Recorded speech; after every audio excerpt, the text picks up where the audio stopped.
As Moses did, one of the most convincing ways for us to tell others if you've come to know Jesus is to simply describe what you've seen, what the Lord has done in your life. You don't have to be a seminary graduate. You don't have to know all the answers. Welcome to Mission 66 from the Bible teaching ministry of Dr. Luis Sayao and TWR. John Matthews and Esther Sisulu are leading us through the book of Exodus. You can download your study guide at mission66.org and follow along with John and Esther. Let's get started. Welcome to our program that goes through the Bible one chapter at a time in a way that we hope will make sense to you. And of course, it's my pleasure to invite you as we seek the truth together. The famous philosopher Blaise Pascal said, "There are those who fear losing God and those who fear finding Him." Now the question here is, which one are you? Well, we are presently in the book of Exodus, chapter 3, where our teacher John Matthews will present the theme, the burning bush. Esther, thank you so much, and so good to be with you all once again for this latest episode of Mission 66, where we're continuing in the second book of the Bible. It's called Exodus, and here we find God capturing Moses' attention many years after he'd fled out of Egypt, and he captures his attention, get this, by causing a bush to break out into flames, but that bush was not consumed by the fire. That means it wasn't being burnt. So this is Exodus 3. Let's read it. Now, Moses was keeping the flock of his father-in-law, Jethro, the priest of Midian, and he led his flock to the west side of the wilderness, and he came to Horeb, the mountain of God, and the angel of the Lord appeared to him in a flame of fire out of the midst of a bush. And he looked, and behold, the bush was burning, yet it was not consumed. And Moses said, "I will turn aside to see this great sight, why the bush is not burned." And when the Lord saw that he turned aside to see, God called to him out of the bush, "Moses, Moses."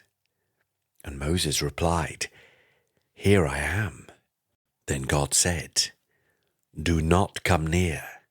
Take your sandals off your feet, for the place on which you are standing is holy ground." And he said, "I am the God of your father, the God of Abraham, the God of Isaac, and the God of Jacob." And Moses hid his face, for he was afraid to look at God.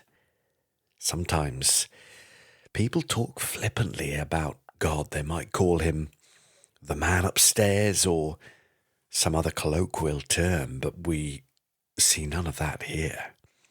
Moses hears the voice of God out of that burning bush and was completely humbled. In fact, humbled to the ground in fear. And this is the reality of God's presence. He is full of awe. And words here actually do his holy presence very little justice. And then in verse 7, Moses gets a call. Then the Lord said, "I have surely seen the affliction of my people who are in Egypt, and have heard their cry because of their taskmasters. I know their sufferings, and I have come down to deliver them out of the hand of the Egyptians, and to bring them up out of that land to a good and broad land, a land flowing with milk and honey, to the place of the Canaanites, the Hittites, the Amorites, the Perizzites, the Hivites, and the Jebusites. And now, behold, the cry of the people of Israel has come to me, and I have also seen the oppression with which the Egyptians oppress them. Come, I will send you to Pharaoh, that you may bring my people, the children of Israel, out of Egypt. But Moses said to God, Who am I, that I should go to Pharaoh and bring the children of Israel out of Egypt?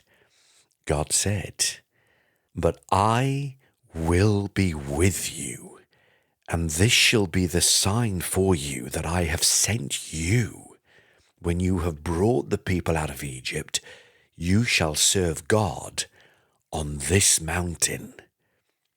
So wherever Mount Horeb is, it was where Moses was to meet with God.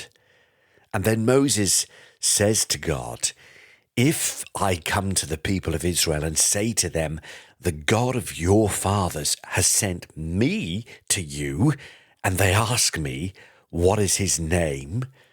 What shall I say to them? And God said to Moses, I am who I am.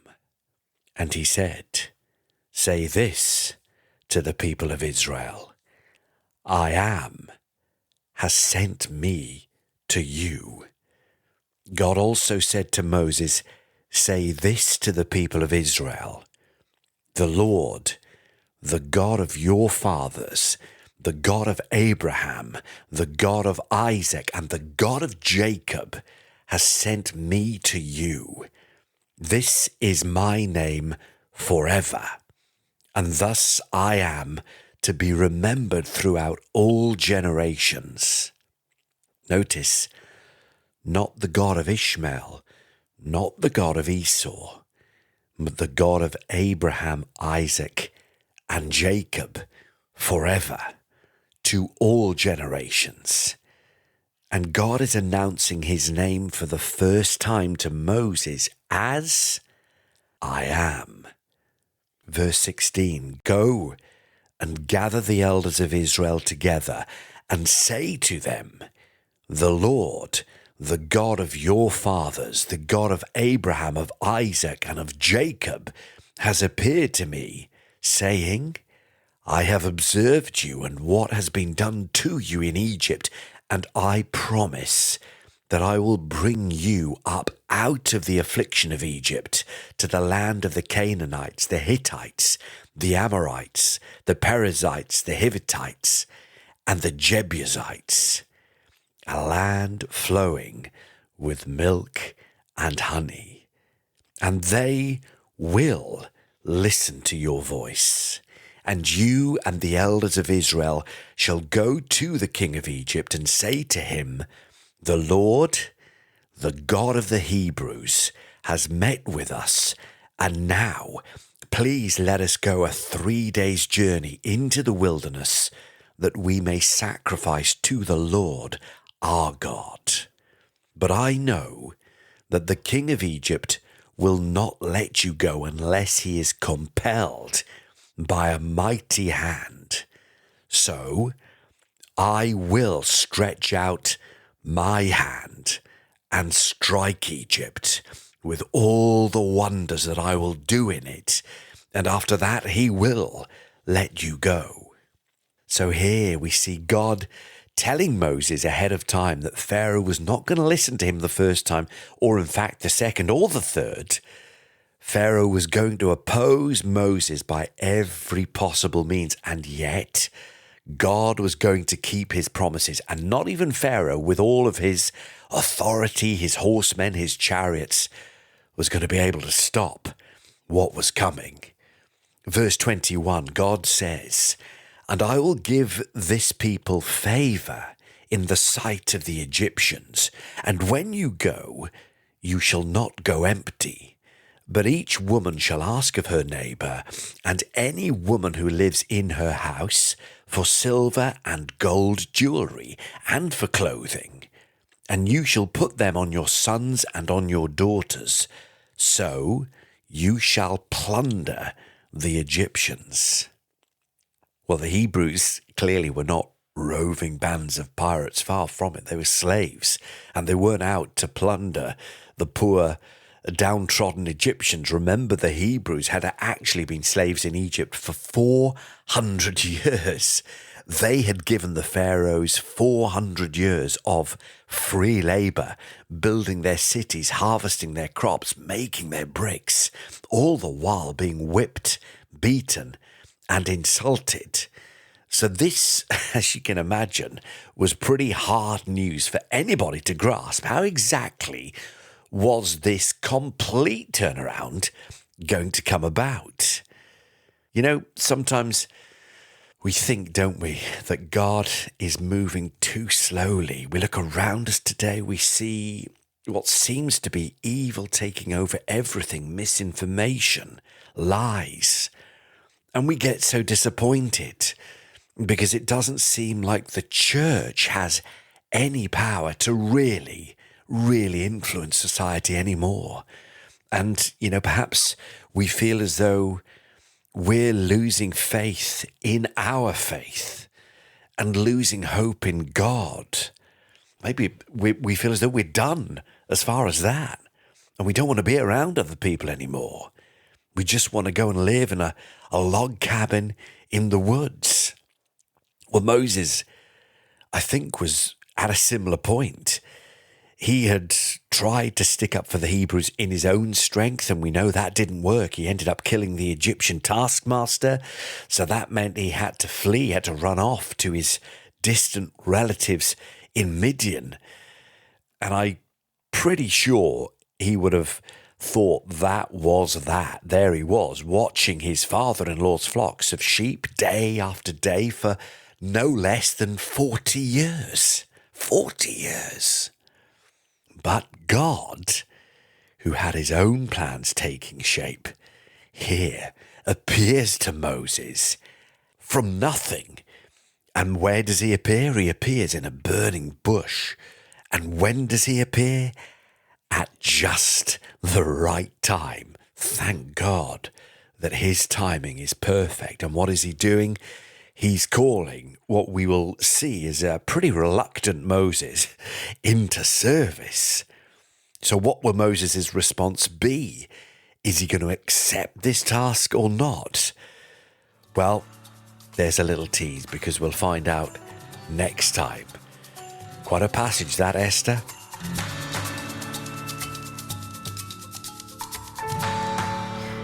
Oh, it absolutely is, and I'm looking forward to the next time. Well, this is Mission 66, and it's our Bible study with John Matthews. And together with him, we're trying to make sense of the text and discover any principles that may be of use to us today. Well, I'm your host, Esther. And John, I think that we can start off our question and answer time with this question. Why do you think God appeared in this miraculous way, in this burning bush? Now, it's a good question, because in the Bible, God appears to different people in different ways. We see him appearing in visions, in dreams, in angelic appearances, but they were always unexpected forms. And so we see and we perceive that God is really creative in how he appears. You remember Abraham back in Genesis, he saw a smoking fire pot and the blazing torch when he made the covenant. Jacob saw the appearance of a man with whom he wrestled. And then later, when the slaves were freed from Egypt, God made his presence known to them by visible signs, which were pillars of fire by night and a cloudy pillar by day. And by those signs, God was letting the people know that he was with them. And more than that, he was leading the people in the direction that they needed to go. But nowhere else in the Bible does anyone see and hear God's voice coming from a burning bush. This had never happened before. And, you know, when Moses went to tell the people what he'd seen at that burning bush, can you imagine him telling the story? Guess what I've just seen? He's telling them something tangible. He's not being asked to give the Hebrews sermons or convincing arguments and theories. He's relating this incredible story, the imagery of a bush burning yet not being consumed. We know that fire purifies and it refines, and Moses knows that he's standing on ground that is holy because God is there. The perfect holiness of God is present, and it's awesome, but it doesn't harm either Moses or the tree. You know, Esther, as Moses did, I think one of the most convincing ways for us to tell others if we've come to know Jesus is to simply describe what we've seen and experienced, what Jesus has done in your life. We don't have to be seminary graduates. We don't have to know all the answers. Far from it. It is interesting, though, isn't it, that here in verses 18 through 20, the leaders of Israel would accept God's message, but the leaders of Egypt would reject it. And God knew full well what both reactions were going to be long before they happened. And so he was going to bring about his plan for the deliverance of his people in his way and in his time. And Moses was to be the one through whom God would accomplish this. You know, I've actually heard people, and mind you, I'm part of people, I am people, but I've heard some refer to what they would call their burning bush experience when describing their own encounter with God. Isn't it interesting?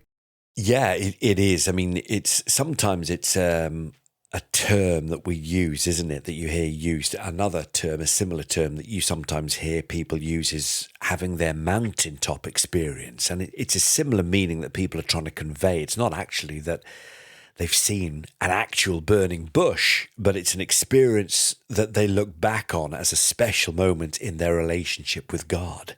You know, I was talking to a pastor once, Esther, and he asked me, how do you know that you are supposed to be a pastor?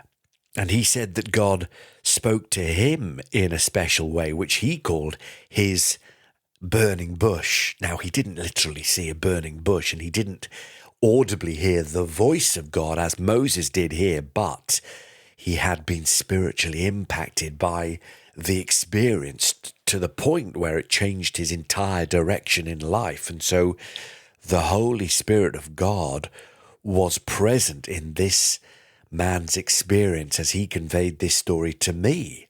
He was planning to go into business, but instead he goes to college and he begins studying for the ministry. And when God calls someone into the ministry, or indeed into a special area of service, he has his ways of making it very plain to the person that he's calling. And if he doesn't call one who's equipped for it, then he will equip the one that he calls. I love that. That was a really great story. You know, John, I want us to quickly have a look at the text because we see mention of Mount Horeb. So what mountain is Mount Horeb? Yeah, well, scholars have not come up with a definite conclusion about this. Some believe that Mount Horeb is the same as Mount Sinai because this chapter says that this is called the mountain of God. But another option would be that Mount Horeb is a different mountain located on the southern part of the Sinai Peninsula called Rases Safsafeh or Willow Peak. Now, that would be over 6,000 feet high. Mount Sinai, on the other hand, may be the mountain called the Jebel Musa, which in Arabian means Mount of Moses. Now, both of these locations are in the southern part of the Sinai Peninsula, so that's not up for debate. But Mount Horeb, Mount Sinai, just know that they may or may not be the same. Okay, all right. Well, let's look at verse 14, because I find this quite curious that Moses asked what was the name of God. He didn't know God's name? Yeah, it's an interesting question. I think more specifically, Moses wanted to know by which name God wanted to be called. when he was conveying this message to those who would receive it, when he reported the event to his Hebrew brothers. Why?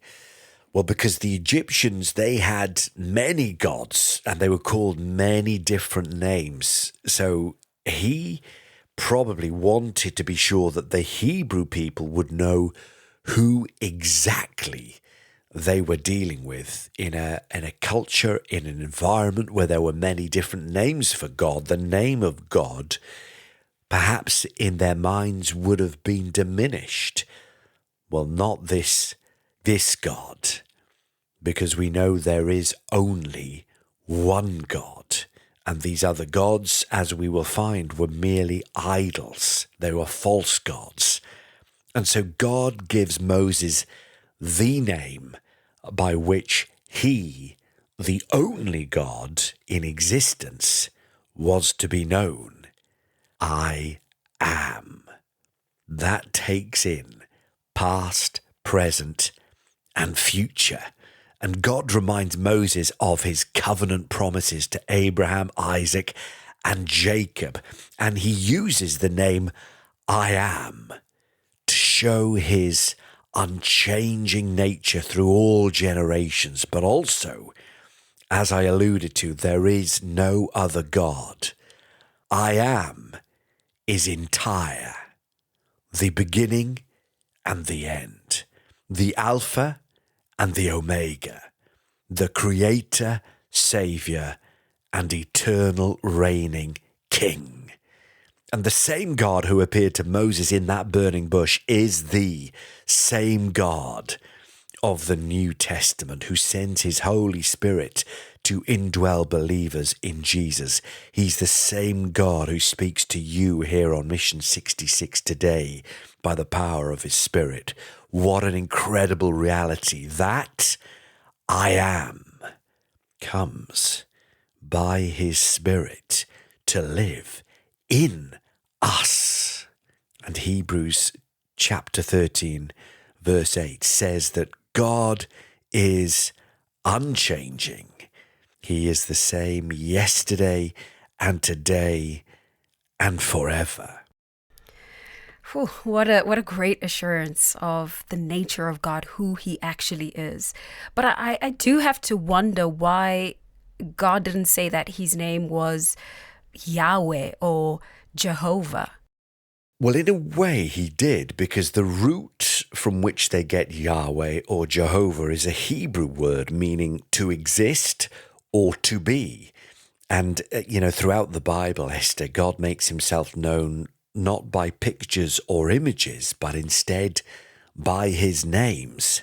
So all you need to do is an internet search for names of God, and you'll see a list of names by which God is known in various parts of the Bible, and they reflect different parts of his immense and perfect character, such as Jehovah Rapha, the God who heals; El Roi, the God who sees; Jehovah Jireh, the God who provides.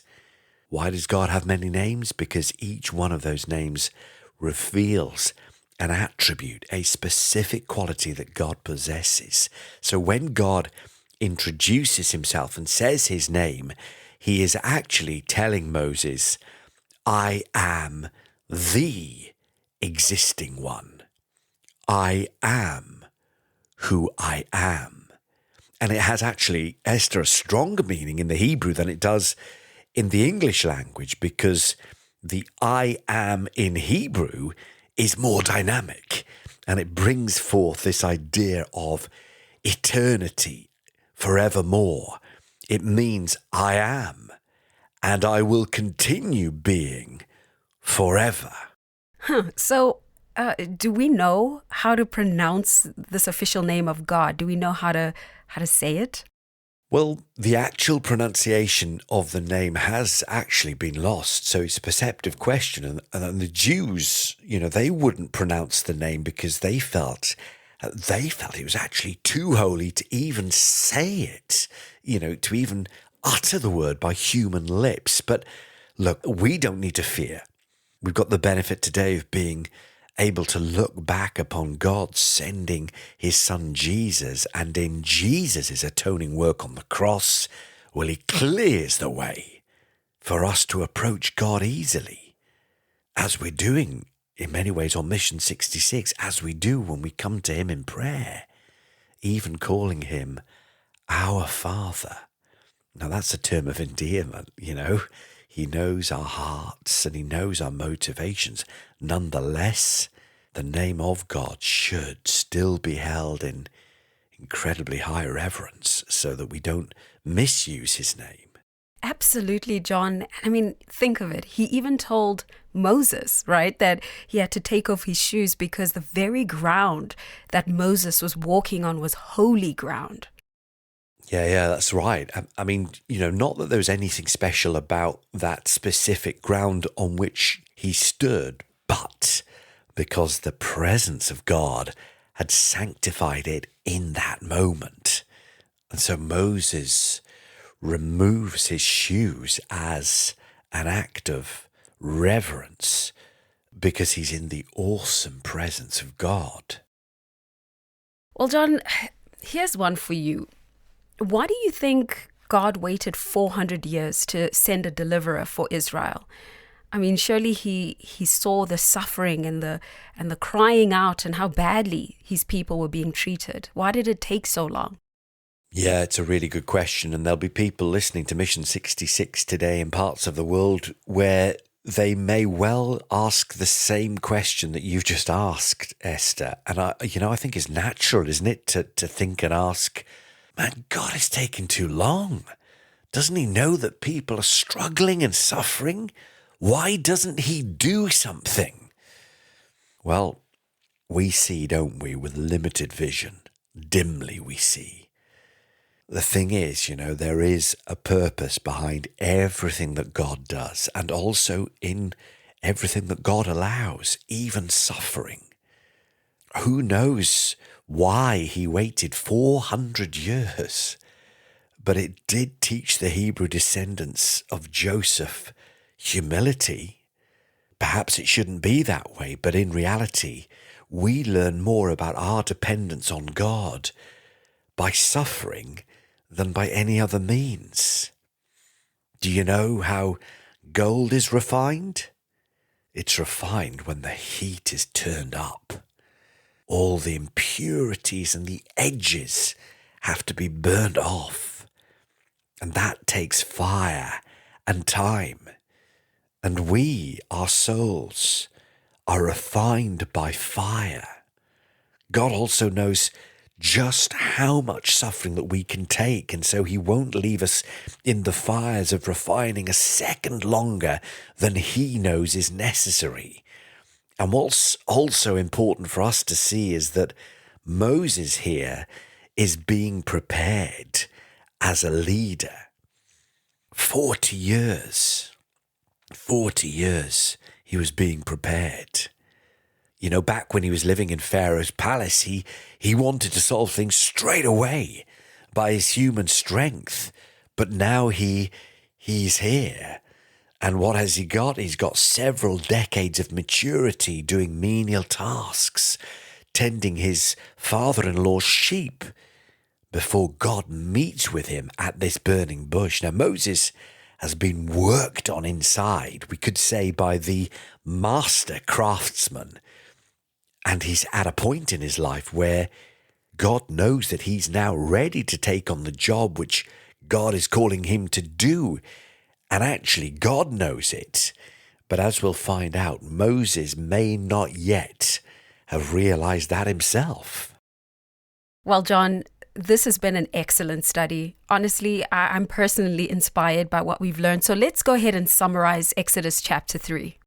Yeah, let's do that. Well, this was where Moses had his burning bush experience, and he hears the voice of God coming from the fire, calling him to go to Pharaoh and demand the release of all the Hebrew slaves. Now, it was, make no mistake, a fearsome task that Moses was about to undertake. And things were going to get rougher for the Hebrews before they got better. But God had been preparing Moses for this very moment.